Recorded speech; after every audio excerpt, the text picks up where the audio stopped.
se jaalatu maqaake jajata sabni se jaalatu maqaake jajata qulqulluutu jira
Something say jaalatu maqaake jajata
Something say jaalatu maqaake jajata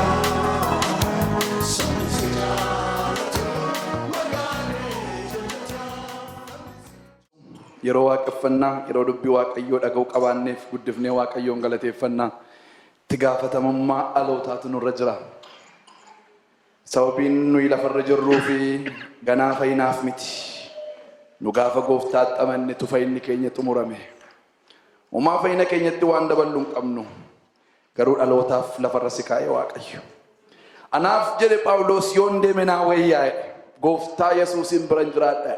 As jiraachuun koo isiniif dhalootaaf waaqayyo lafarra si kaa'e. Yoo xiqqaate dhaloonni hin baraarama. Maal goonuu jennee eeguurra yookaan amma namni kan biraa eeguurra ka'i jedha waaqayyo har'anaan. Ka'i jedha isiniin. Eewunan ergaa jennaan an jira miti jedhe Isaayyaas. Nama meeqatu an jira dhilaata galgala kana. Galanni waaqayyoof haa ta'u ibsaa isin keessaa ibsuudhaaf ka'a. Soogidda isin keessaatiin mi'eessuudhaaf ka'a.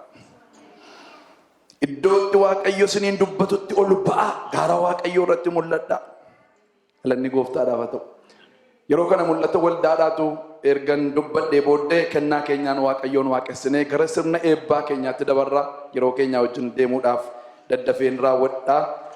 Mul'ata waldaa keenyaan isinitti himaa. Tarii gaaffiin namoota keessa jiru maaliif waldaan haaraan barbaachise?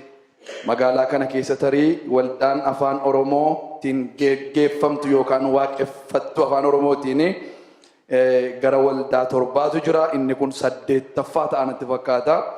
Maaliif barbaachise inni jedhu yaada namootaa keessatti rarra'ee afuunsaa hin oolu waan ta'eef tarii achirraa deebii xinnoo kennee utuun darbee gaariidha jedheen yaada.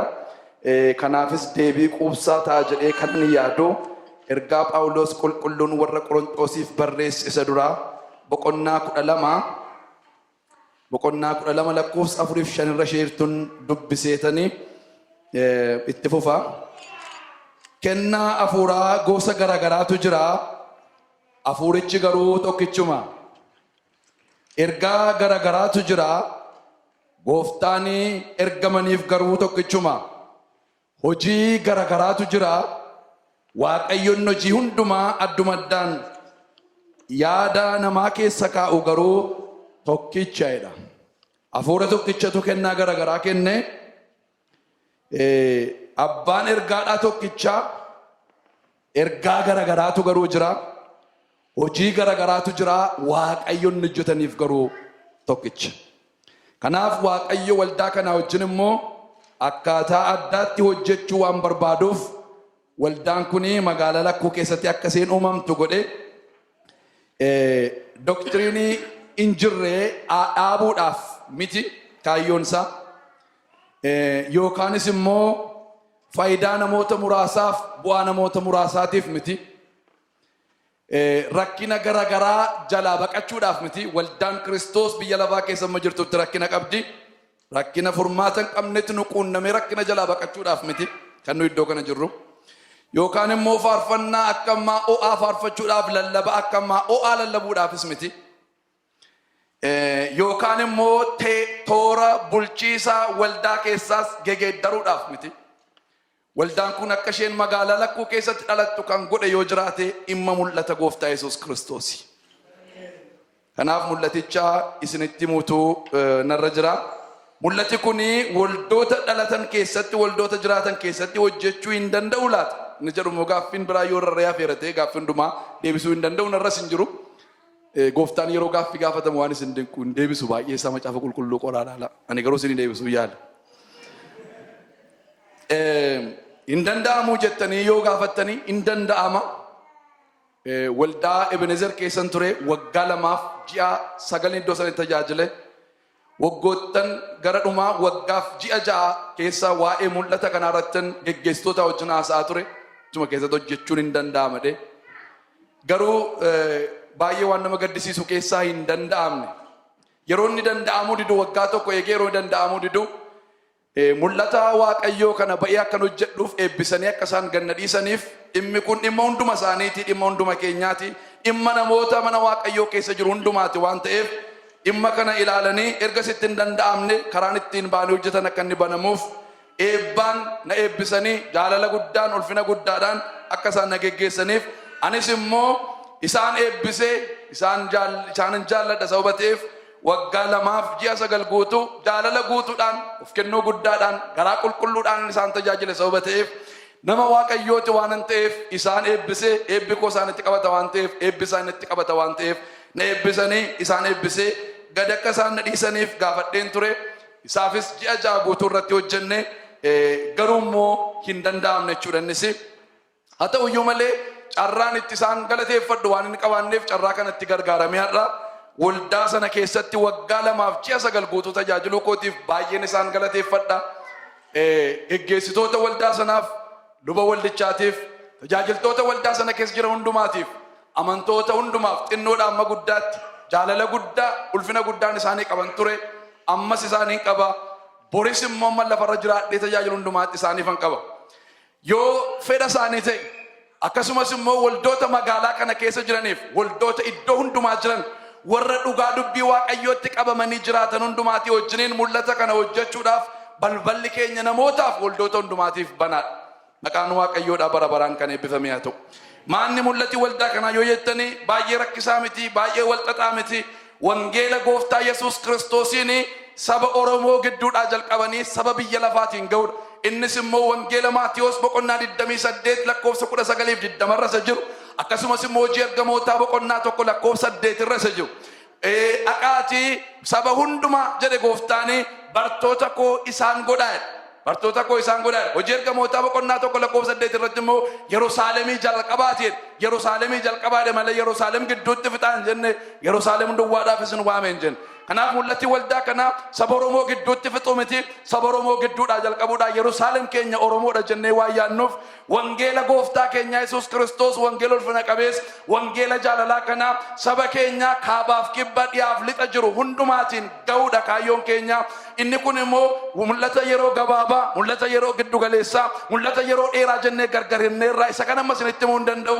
Namoonni attami keessa lixeen baruu barbaada jettanii yeroo fudhadhee sana kana isinii wajjin haasa'uun barbaada. Amma garuu mul'ata yeroo gabaabaa ishee waggaa dhuftuu duwwaan isinii wajjin haasa'a. Inni sun bal'aadha sababa ta'eef. Kunnee keenya irra waggaa mamiif Oromiyaa keessa turra, waggaa mamitti Oromiyaa wangeelaan geenya. Ergasii booddee immoo waggaa meeqa booddee immoo sabaaf sablammoota Itoophiyaa jiranitti dabarra. Ergasii booddee immoo waggaa meeqa booddee Afriikaatti dabarra. Biyya lafaatiin immoo attamitti wangeela keenya dirqama itti gaafatamummaa saba hundumaatiin irra jira. Saba keenya irraa jalqabee jechuudha. Kanaaf saba kamiif iyyuu itti gaafatamummaa fudhannee deemuun barbaannu gooftaan weeldan akkanii nuun jedhu itti gaafadhannee saduu dhaabannu hojii nu keessa hojjennee fixuu barbaannatu biyya lafaa keessa jirru. Tajaajila kanatti kamittiinitu tatamsaafnaa yoo jenne tokkoffaan namootuma gara waldaa kanaa dhufanii kan nu irraa jalqabnu isaaniin bartoota gooftaa gochuudha. Miseensa gochuudha dabarree gooftaan miseensa waldaa keessanii godhadhaan jenne bartoota koonaa godhaa jedhe. Kanaaf namoota Waaqayyo gara waldaa kanaatti fidu bartoota goonaa isaan hidhachiifnaa erga hidhatanii booddee immoo hojii Waaqayyotti isaan barbaadeef akka isaan deemaniif iddoo hojii qopheessineetu gara iddoo sanaatti akka isaan deeman goona. Maqaan Waaqayyoo galateeffamu. Inni lammaffaan live streamii har'aa jalqabneen goonaa irratti nu mijanne har'aa jalqabneen goonaa. Kanaaf sabni interneeta mana isaa keessaa qabu yeroo iddoo kanaa waaqeffannutti namoonni iddoo kana dhufuu hin dandeenye mana isaanii taa'anii buna isaanii dhugaa rilaaksii godhanii dubbii Waaqayyoodhaa akka isaan barbaadu. Kanaaf namoota interneetii qaban hundumaa irratti gaafatamummaa ala ta'an irraa jechuudha. Abbaatu banee ilaaluu dhiisuudhaan itti gaafatama. Inni kan biraan tajaajila televezyiiniitiin biyya keessatti biyya Afriikaatti akkasumas immoo biyya Ameerikaa jiraannu keessatti keessumatti immoo lafa Oromoon baay'inaan jiru bara 2015 kana keessa taargeet goonee jirra. Isa kaanis lafa namni 3-4 jiru iyyuu hin geenya. Kanaaf magaalaa kana keessaa jalqabnee hamma iddoo biyya kana waliin geenyutti televezyiiniidhaan isa iddoo kana tajaajilu hin dabarsinaa jechuudha. Tajaajila televezyiiniitiin wangeela gooftaa Yesuus Kiristoosiin hin lallabna. Akkasumas immoo gara biyyaa dhannee open air crusade meedaa banamaa irratti wangeela Yesuus Kiristoosiin lallabuudhaan namoonni gooftaa Yesuus Kiristoositti akka isaan dhufan gochuudhaan yoo xinnaatee waggaa dhufu kana keessa gooftaan namoota isa hin beekne namoota 200 karaa waldaa kanaa gara mootummaa isaatti galchuutu irra jira inni amanneera. Hin ta'amoon ta'u waldaanii waggaa dhufu baajetii koo mana ta'utu irra jira itti amanti bara kana nuyi garuu lubbuu amanna. Haaleluyyaa. Horiin hin barbaachisu jechaan jiruun horii Waaqayyootu fida horiidhaaf yaaddoon qabuun yaaddoon koo waa'ee lubbuuti. Ameen. Gooftaan kan inni fannoo irratti irree waa'ee isa caatii qaamaa jiru isa diraagaa hidhamee jiru isa gooftaan beekne isa rakkatee joonja'aa jiruuti dhimmi gooftaadha. Lubbuun gooftaa gaafa lubbuun tokko fayyitu jedha sagaleen Waaqayyo gammachuu guddaatu Waaqa irratti ta'a. Inni naaf isinii lafarraa utaalchisu waa'ee waan lafarraati. Inni waan gamoota utaalchisu lubbuu tokkotu fayyee ililleen guddaadha Waaqa irratti. Kanaaf dheebuun koo guddaadhaan lubbuu bira ga'uudhaaf mul'ati waldaa kanaa inni guddaan isa kana. Akkasuma immoo leenjii tajaajiltootaa kennuudhaan leenjii tajaajiltootaa kennee ofii keenya kan hundumaa godhuu hin dandeenye sababa ta'eef dhannee namoota leenjifnaa erga leenjifnee booddee isaan babbaaf lafa nuyi ga'uu hin dandeenye immoo isaantu ga'achuudha. Sila yaadatu yoo ta'e wallaansoo Eeliyaas Eelzaabeelii wajjin qabu keedee Waaqayyo dhaqiitii Ya'uu dibeet dhaqiitii Elsaa'iin dibeet billaa kee jalaa kanafan billaa Ya'uutti dirmuudha. Billaa Ya'uu jalaa kanafan immoo billaa Eelsaatti dirmuudha. Billaa keenyaan hundumtuu rukutamuu hin danda'an. Inni billaa koo jalaa ba'e billaa isa sanaatti dirma. Haaleluyyaa. Kanaaf hojjetootatu leenjifnee gadhiifnaa billaan tokko cinciraa billaan tokko sinciraa wangeela Yesuus Kiristoosiin biyya keenya keessaa geenya. Galanni isaa kan Waaqayyoo ta'u. Kanaaf isaaniin leenjifnaa jenneetu yaannaa. Akkasuma tajaajila mana hidhaa yeroo darbe mana hidhaa dhaqee mana hidhaa lama ilaaleen gaafa sanaa jalqabee garaan koo isaaniif hin boo'a. Gaafa sanan gooftaa Yesuusiin akkan tajaajiletti dhaga'ame guyyaa meeqa gooftaa tajaajilta osoo jettanii guyyaa tokko dheeni isinitti maddan. Tajaajila sarraa asii utaalaa oolanii badaa akka tajaajilaatti ulaaluun tajaajila guddaa iddoo sanatti hin argeen gaafa sana hidhamnaan na gaafattanii itti jedhee gooftaan dargaggoota Oromoo mana hidhaa keessatti dhaqee argiyan dargaggoota Oromoodha. wanti nama jajjabeessu yoo jiraate wangeela Kiristoos duwwaadha. Dhaqeen seenaan keessan kana miti inni seenaa geeddaru Waaqayyoon dhufaa dheetti mee deebi'e. Har'as dhaqeen isaan jajjabeessuu barbaada. Garaan koo na bu'ana waa isaaniitiif. Gooftaatu mana hidhaa keessa jira. Oromiyaa keessatti Yesuustu dhameera. Isaan bira ga'uu barbaanna.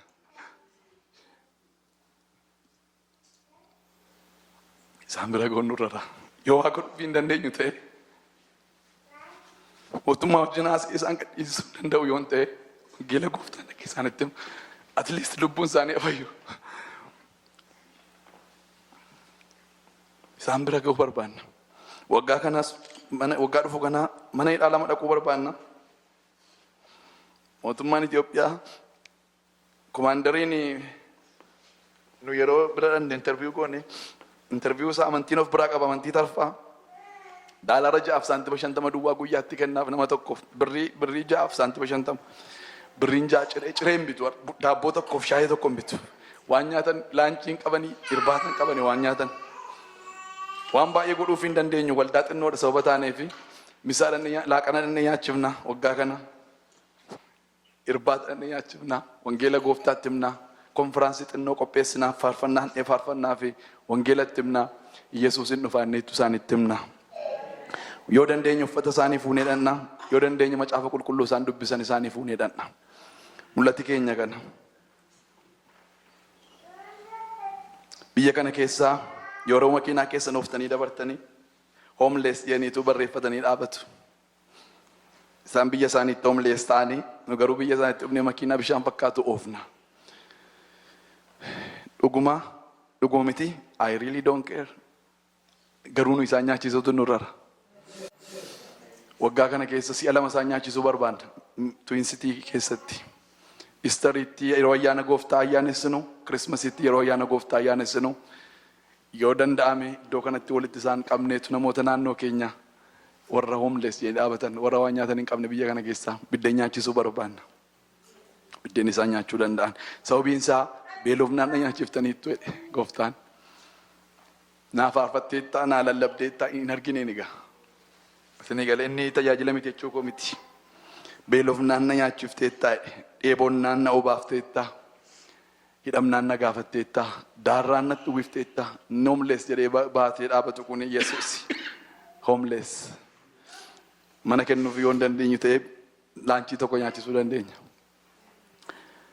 Mul'ati keenya ishee waggaa dhoftuusa kana. Foolii isaati kuni gadi fageenyaan baruu barbaaddu yoo ta'e isa godhuudhaaf baay'ee gammadaadhaani taa'ee isin wajjin haasa'uu nan danda'a. Mul'ata kana dhuunfaatti nu wajjin hojjechuu dandeessu. Dhuunfaatti waldaa kana wajjin hidhattanii hojjechuu dandeessu. Waldaa kana bira dhuftanii hojjechuu dandeessu. Achuma iddoo waldaa jirtan keessa teessanii hojjechuu dandeessu. Akka waldaatti hojjechuu dandeessu. Waldaan kan isheetti waamte jiin Waaqayyoodhaa isa kana. Kanatu waldaan jaalladhu keessaa na baasee anaan. Lallaba o'aadhaaf mitiyan. Yeroon biyya dhaqu nama 15,000 nama 20,000 taa'ee na dhaggeeffatuun qabaan suusii lallabaan qabuun madarakii barbaacha mitiyan kanan bahe. Wangeelli gooftaa Yesuus lallabamuutu irra jira. Waldaan wangeela lallabuutu irra jiraadha. Na dhagahamuu dinnaan inni ba'ee kana godhe. Kanatti baay'een gammadaan. Kottaa hojii Waaqayyoodhaa wajjin hojjannaa iseedhuun waamicha isinii dhiyeessaan. Iddoo jirtanitti hin qabamina. Iddoo barbaaddan teessanii wangeela kana hojjechuu hin dandeessu. Kennaa keenyaan Waaqayyoon waaqessina. Mataa keenya gadi qabannaa. Mul'ata kanaaf namoonni kennaa kennuu barbaaddan. Mana hidhaa horiin koo naaf dhaqu warreettan. Televiizhiniidhaan naqee saba koo bira wangeelli naaf dhaqu. Hin jaallatti miti saba keessan. Namni of hin jaallanne jira maraataadha yoo ta'e malee. Haalattaman saba koo jibbaan. Kanaaf mee kennaa keessan harkatti qabadhaati. Warri kennaa walitti qabdan as kottaa. Hallelujah. Wangeela dhaqee naaf hojjetu. Dhaqee geggeessitoota naaf kaasu. Dhaqee mana hidhaa naaf dhaqu. Dhaqee televiizhinii bira naaf ga'u. Saba kootti wangeelli naaf himamu warreettanii. Harka keessanitti poostaan isin harka jirti. Poostaa intinii silaa keessaa poostaan jira. Barreeffamee waraqaan xinnoon tokko moo jirti meerre laatan koo waraqaan xinnoon tokko jirti.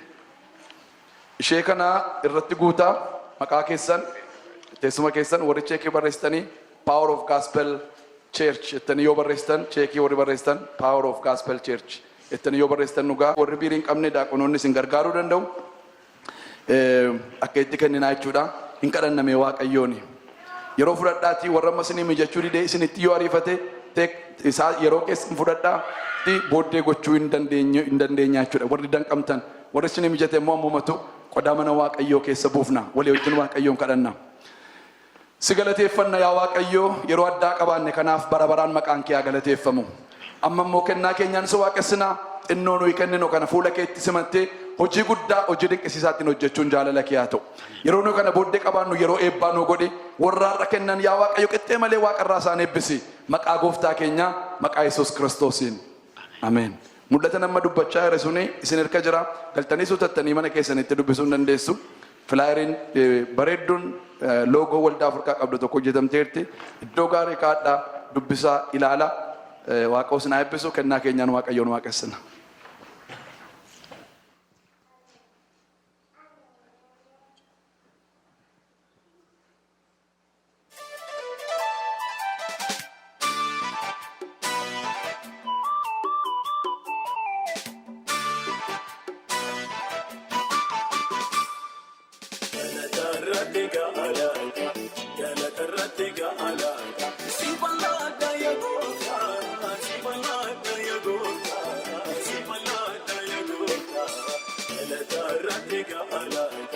Gala